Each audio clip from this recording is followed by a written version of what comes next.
Hello engineer, मैं Dinesh Kumar.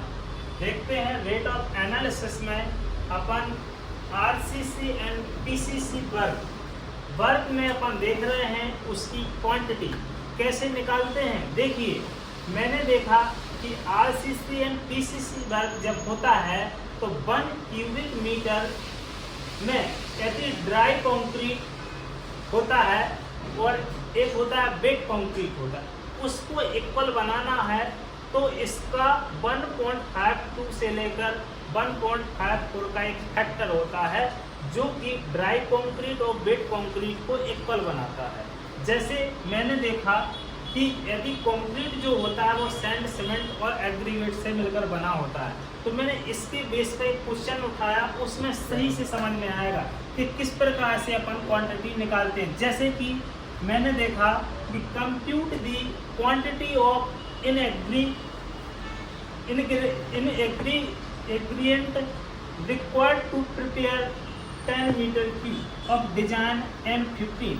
M15 का जो रेशियो होता है 1:2:4। इसमें अपन को देखना है कि 10 मीटर क्यूब में कितना सैंड लगा हुआ, कितना एग्रीगेट लगा हुआ है और कितनी सीमेंट की बैग लगे हुए। जैसे कि मैंने देखा तो सबसे पहले वॉल्यूम ऑफ वेट कंक्रीट कितना है तो हमारा 10 मीटर क्यूब।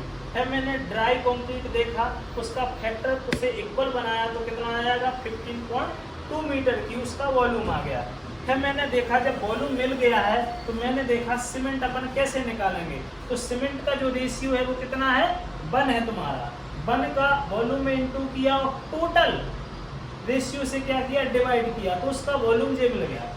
उसके वॉल्यूम में वो एक्चुअली में जो सीमेंट का वॉल्यूम होता है वेट अपॉन डेंसिटी से एक सीमेंट का पर्टिकुलर सीमेंट का वॉल्यूम निकलता है, उससे उसके डिवाइड किया तो नंबर ऑफ सीमेंट बैग्स मिल गए हैं। तो कितने हैं 63 बैग्स मिले हैं। मतलब क्या हुआ कि 10 मीटर क्यूब में 63 बैग लगेंगे। फिर मैंने देखा कि सैंड कितना लगेगा, तो सैंड मैंने बोला कि भैया सैंड का जो वॉल्यूम है वो कितना लगेगा, कितना होगा, तो इसका वॉल्यूम होता है 15.2 और इसका रेशियो है 2 और टोटल रेशियो से डिवाइड किया जाए तो सैंड जो का वॉल्यूम जो होगा 4.34 मीटर क्यूब लगेगा। इसके बाद मैंने देखा वॉल्यूम ऑफ एग्रीगेट का वॉल्यूम कितना होगा, तो उसी रेशियो को मैंने देखा उसका वॉल्यूम 15.2 है, 4 रेशियो है, टोटल रेशियो 7 है। उसको सॉल्व करने के बाद 8.68 मीटर क्यूब वॉल्यूम आया किसका एग्रीगेट का। इसी प्रकार से मैंने 10 मीटर क्यूब वॉल्यूम में कितनी क्वांटिटी लगेगी वो इस प्रकार से निकाला है। Thank you.